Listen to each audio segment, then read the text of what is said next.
విజయలక్ష్మి గారు ఒక నిమిషం.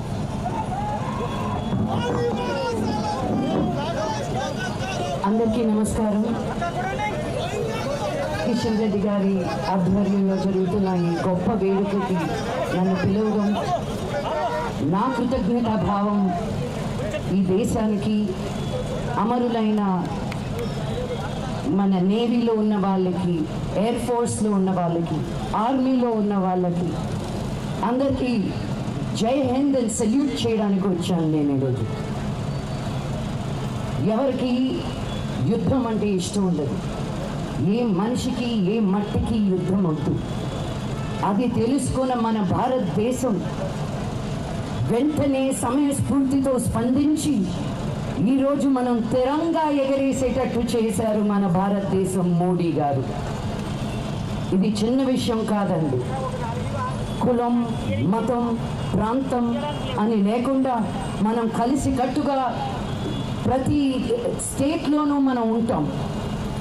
మన దేశంలోకి అడుగుపెట్టి మన ఆడపడుచుల్ని విధవలుగా చేసిన వాళ్ళకి ఆపరేషన్ సింధూర్ అని పేరు పెట్టి కరెక్ట్గా ఎలాంటి న్యాయం చేయాలో అది చేసి ఎంతోమంది సిపాయిలు, ఎంతోమందికి ఇబ్బంది కలగకుండా, మన వాళ్ళు చనిపోకుండా స్విఫ్ట్గా, క్విక్గా పని పూర్తి చేసుకొని వచ్చారు మన మోడీ గారు. ఇది చిన్న విషయం కాదండి. మన వాళ్ళు ఎంతోమంది బార్డర్లో, మన ఇంట్లో ఉన్న వాళ్ళకి ఎవరికైనా ఇంట్లో బలైపోతే అయ్యో అవునా అనుకుని వదిలేస్తాం. కానీ మనం ఎవరో తెలియకపోయినా మన దేశం కోసం, మన భవిష్యత్తు కోసం వాళ్ళు అమలు ఆపడానికి కొన్ని కోట్ల మందిని కాపాడిన నేవీ, ఆర్మీ, ఎయిర్ ఫోర్స్ అందరికీ తల వంచి నేను కృతజ్ఞతలు తెలుపుకుంటున్నాను. ఆడవాళ్ళు వచ్చి మన వార్ గురించి మాట్లాడినప్పుడు జయప్రద గారు చెప్పినట్టు సోఫియా ఖురేషి గారు, కర్నల్ సోఫియా ఖురేషి గారు, వింగ్ కమాండర్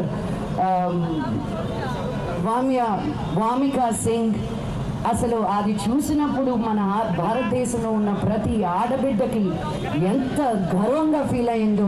నేను ఆ రోజు చాలామంది నాతో మాట్లాడినప్పుడు నేను చాలా గర్వపడ్డాను. అలాగే ఇది ఒకరి విన్ కాదు, ఇది మన అందరిది అనుకుంటూ ప్రతి స్టేట్లోనూ ప్రతి సిటీలోనూ ఈ తిరంగా యాత్ర అద్భుతంగా జరగాలని మనస్ఫూర్తిగా కోరుకుంటూ అమరుడైన మన సోదరుడు మురళీ నాయక్ని మరొక్కసారి తలుచుకుంటూ జై హింద్, వందే మాతరం. మనమందరం కూడా గర్వపడేటువంటి తెలుగు బిడ్డ డిఫెన్స్లో